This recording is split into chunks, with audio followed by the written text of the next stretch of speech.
और वो ज़मीनें आज सरकार 1800 बीघा औद्योगिक गलियारे में लेकर यहाँ के किसानों का रोजगार नहीं, हाथ पैर काटने का काम कर रही है।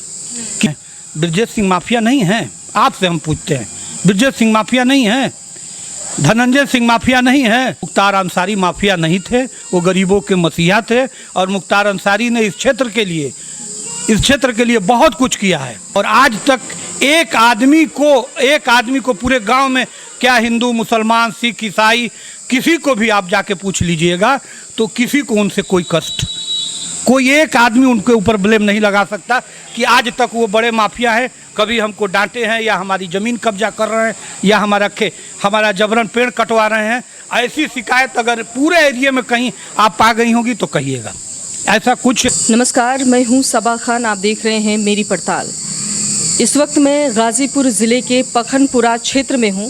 ये लोकसभा क्षेत्र बलिया पड़ता है। पहले ये भी गाज़ीपुर लोकसभा क्षेत्र में आता था, लेकिन अब इसको बदलकर डिवाइडेशन कर दिया गया और ये अब बलिया क्षेत्र में आता है। तो यहाँ पर 1 जून को वोटिंग होनी है। गर्माहट बहुत ज़्यादा है, तो जगह जगह पर जो जीनियस बड़े लोग हैं, जो वोटर्स हैं, वो चर्चाएं तो करते ही रहते हैं। तो यहाँ पर बहुत सारे हमारे जीनियस बुजुर्ग बड़े सब बैठे हुए हैं। हमने सोचा देख लेते हैं, बात करते हैं कि क्या माहौल है और किन मुद्दों पर यहाँ पर वोटिंग होनी है, क्या कुछ है यहाँ पर लोगों के मन में। सबसे पहले हम आप ही से शुरुआत करते हैं। बैठ जाएं? हाँ बताइए जी, बताएं। मैं नदीम सिद्दीकी, पूर्व प्रधान पखनपुरा। और जहाँ तक इस समय जो चुनाव चल रहा है लोकसभा का, इसमें बेरोजगारी, महंगाई और सबसे बड़ा मुद्दा है, इसलिए कि जो बेरोजगारी है और महंगाई है वो चरम पर है। और जो गैस सिलेंडर 400 रुपये का पहले मिलता था, आज भी सरकार चाहे तो 400-500 रुपये, यही बीजेपी सरकार राजस्थान में चुनाव जीतने के लिए 500 रुपये में जो है गैस सिलेंडर दे रही है। और यहीं पर बीजेपी सरकार है और हम लोगों को जो है 1100-1200 रुपये का सिलेंडर दिया जा रहा है। तो ये जनता के साथ छल है। अगर आप राजस्थान में 400 रुपये का दे सकते हैं तो उत्तर प्रदेश में भी आपकी सरकार है तो आपको 400 रुपये 500 रुपये सिलेंडर देना चाहिए। सरकार चाहे तो दे सकती है, लेकिन गरीबों पर उनका ध्यान नहीं है। सरकार अडानी अंबानी के इशारे पे चल रही है। और यहाँ पर माहौल यही है कि जो भी जनता की बात करेगा, गरीबों की बात करेगा, गरीबों की हक की बात करेगा, उसी को वोट दिया जाएगा। जो महंगाई को कम करे, पहले भी अगर 400 रुपये का जो है कांग्रेस के वक्त में अगर गैस सिलेंडर मिलता था तो सब्सिडी के माध्यम से मिलता था। वो चाहे तो बीजेपी भी दे सकती है, लेकिन उसको गरीबों से मोहब्बत नहीं है, वो नहीं देगी। उसके लोग कहते हैं कि 2000 भी बिकेगा तो हम बीजेपी को देंगे, ये कोई मतलब नहीं है। चुनाव से पहले तो वादे सभी करते हैं, सभी सरकारें आती हैं तो यही वादे करती हैं कि मुफ्त में कर देंगे, फ्री में कर देंगे। कौन करता है, आपको लगता है करता है? नहीं, ये दिल्ली में देखिए, केजरीवाल ने जो कहा 200 रुपया बिजली फ्री, हमारे पूर्व मुख्यमंत्री तो कहती है कि केजरीवाल जी ने ठग लिया दिल्ली की जनता को। ये अच्छा, आप फ्री का 5 किलो अनाज दे रहे हैं तो आप जनता को नहीं ठग रहे हैं। आप भी तो 5 किलो फ्री का अनाज दे रहे हैं, आप 5 किलो अनाज फ्री दे रहे हैं। पूर्व मुख्यमंत्री अखिलेश यादव ने कहा ये पूर्वांचल एक्सप्रेसवे जो देख रहे हैं, जो बना हुआ है, जमीन अधिग्रहण अखिलेश यादव ने किया है और इसका समापन भी पखनपुरा गांव में उन्हीं की देन है कि आज हम लोग इस पूर्वांचल एक्सप्रेसवे का लाभ ले रहे हैं। आप लोग इसका श्रेय अखिलेश यादव जी को ही देते हैं? अखिलेश यादव ने, हम उस समय ग्राम प्रधान थे पखनपुरा। टीवी देखते हैं, योगी जी चिल्ला चिल्ला के बोलते हैं पूर्वांचल का एक्सप्रेसवे हमने बनवा दिया। ये बताइए, मैं तो कह रहा हूँ, मैं आपके चैनल के माध्यम से कहना चाहता हूँ कि अखिलेश यादव ने अगर 70% जमीन अपने सरकार में परचेज नहीं कर लिया होता, अधिग्रहण नहीं कर लिया होता, बैनामा नहीं करा लिया होता, तो ये रोड नहीं बना होता। इस सरकार को वापस जाने का कोई यही नहीं था, इसलिए कि अखिलेश यादव ने इस जमीन को अधिग्रहण कर लिया। अब सरकार नहीं रही तो जो सरकार आएगी वही ना बनाएगा। तो सरकार योगी जी की आई, योगी जी ने बनाया। एक बात और है, ये एक्सप्रेसवे जब बना तो यहाँ पर लोगों की ज़मीनें गई होंगी, खेत खलिहान जो होते हैं उसका मुआवजा वगैरह मिला? मुआवजा एकदम कम मिला। हमारी ज़मीन उपजाऊ ज़मीन है, 4 फसल जो है हमारे यहाँ, ये पूरे एरिया में 4 फसल हम लोग उगाते हैं, गर्मी, बरसात, जाड़ा, हमारे हर मौसम में हमारे यहाँ फसल उगता है।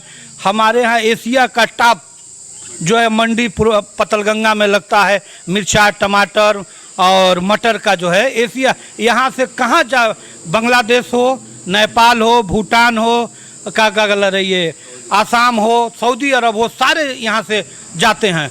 और वो ज़मीनें आज सरकार 1800 बीघा औद्योगिक गलियारे में लेकर यहाँ के किसानों का रोजगार नहीं, हाथ पैर काटने का काम कर रही है।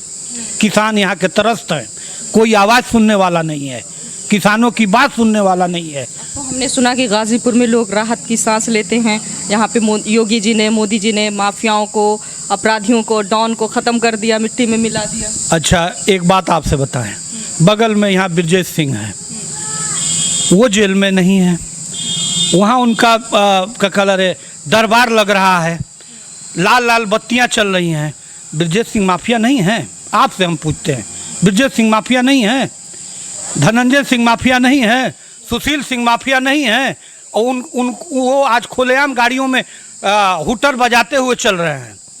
तो किसी धर्म और जाति के, मजहब के नाम पर किसी को टारगेट करके और माफिया को समाप्त करने की बात कही जा रही है, वो गलत है। मुख्तार अंसारी माफिया नहीं थे, वो गरीबों के मसीहा थे। और मुख्तार अंसारी ने इस क्षेत्र के लिए बहुत कुछ किया है, बहुत कुछ किया है। और पर्सनली इस गांव के लिए जो भी आज बिजली, पानी और जिसकी समस्या देखते हैं, उसमें 99% मुख्तार अंसारी खुद अपने निधि और इससे करते थे। और आज तक एक आदमी को पूरे गांव में, क्या हिंदू, मुसलमान, सिख, ईसाई, किसी को भी आप जाके पूछ लीजिएगा तो किसी को उनसे कोई कष्ट, कोई एक आदमी उनके ऊपर ब्लेम नहीं लगा सकता कि आज तक वो बड़े माफिया हैं, कभी हमको डांटे हैं या हमारी ज़मीन कब्जा कर रहे हैं या हमारा जबरन पेड़ कटवा रहे हैं। ऐसी शिकायत अगर पूरे एरिया में कहीं आप पा गई होगी तो कहिएगा। ऐसा कुछ नहीं है, ये गरीबों के लिए मददगार थे। ये सामंतवादियों का क्षेत्र है, कहना नहीं चाहिए। एक वक्त था लोग डर में चुनाव जिताते थे, उन्हें खौफ में हनक थी। अब आप जब छेड़ दिए तो सुन लीजिए, ये सामंतवादियों का ये जोगा है। 6-6, 7-7 हर जनों को काट के और दरियाओं में फेंक दिया गया, कोई लाश निकालने वाला नहीं था। यही फाटक के लोग गए और लाश निकालकर और दरियाओं में से नाश निकालकर और डॉक्टरी कराए और उनका FIR दर्ज कराया। ये बोलने वाला तो कोई है ही नहीं। अब बोलेगा नहीं ना, यह सामंतवादियों का ये एरिया है ना। यहाँ गरीब लोग पहले वोट नहीं देते थे, जब ये लोग आए तभी यहाँ से वोट देना, गरीबों को वोट, अपना हक और अधिकार, वोट का अधिकार मिला। नहीं तो गरीब बूथ तक नहीं पहुँच पाता था। कौन रोकता था? अब ये सामंतवादी ताकतें जो थी वो रोकती थी, वो बूथ तक गरीब लोगों को नहीं पहुंचने देती थी, मारती थी। वे यहाँ डरा दिया जाता था कि खबरदार आप बूथ पर मत जाइएगा वरना आपकी खैरियत नहीं है। इसलिए वो माफिया बन गए, उन गरीबों को बूथ तक पहुंचाया। पहले ये जो पखनपुरा, हाँ। जो आपका इलाका है, क्षेत्र है, ये भी पहले गाजीपुर लोकसभा क्षेत्र में आता था। जब आप लोग वोटिंग करते थे तो उस वक्त का माहौल कैसा रहता था? किस मुद्दे पर करते थे और जीतने के बाद किस तरह की स्थितियां होती थी? देखिए, उस समय भी हमारे जो भी ये था, विकास ही मेन मुद्दा था। विकास के लिए ही जो है आज हम लोगों के एरिया में जो कुछ भी बना हुआ है, वो इधर विधायक जी चाहते। क्या जोर जबरदस्ती से वोटिंग होती थी? जीतते थे वो, दबाव में जीतते थे? कभी नहीं, कोई पूछने तक नहीं आता है कि आप किसको वोट देंगे। वो आते हैं, एक बार भाषण दे के चले जाएंगे, कोई पूछने तक नहीं आता था कि आप किसको वोट देंगे या आपको हमको जबरन वोट देना है। ऐसी बात कभी है ही नहीं है, ये सब अफवाह है, ये एकदम गलत है। आपने अगर हम यहाँ आई हैं तो और जगह भी गई होंगी, कहीं भी पूछ लीजिएगा, ऐसा कुछ नहीं है।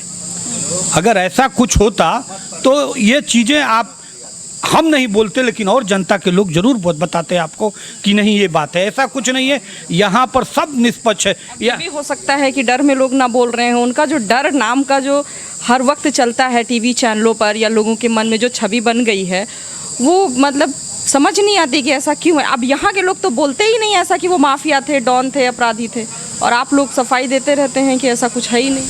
अच्छा, एक बात बताइए हमको, डर जब होता है तो जो सुरक्षा और जो योगी सरकार दे रही है कि आपको खुल के जितना बोलना है उनके खिलाफ बोलिए, पूरी सुरक्षा दे रही है योगी सरकार, तो आज हमको बोलने में क्या हर्ज है?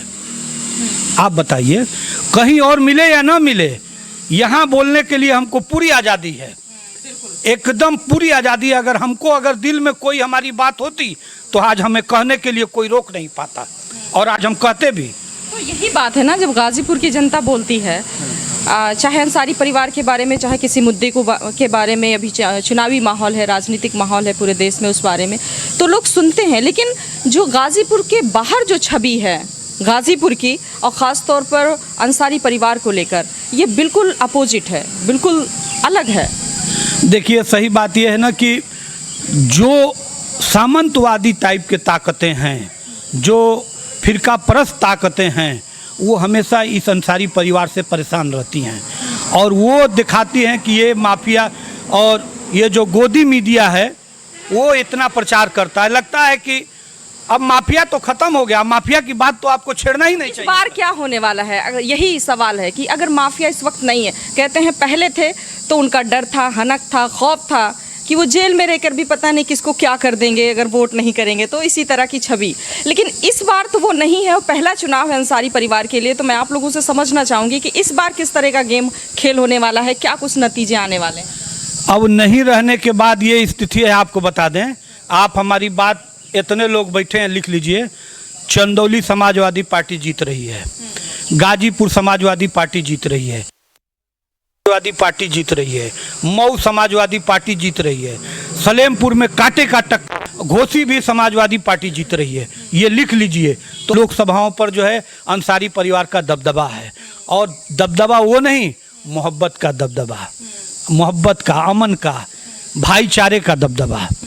किसी को ज़बरदस्ती और दबा के और ज़बरदस्ती मतलब यह है कि नहीं करेंगे, ऐसा दबदबा कहीं नहीं है। और ये अगर ऐसा दबदबा होता तो इस सरकार में मैं कह रहा हूँ कि जो दबा महसूस करता था उसने मुकदमा लिखवा दिया, जो दबा महसूस करता था वो जो भी अगर नहीं हुआ तो करा दिया गया।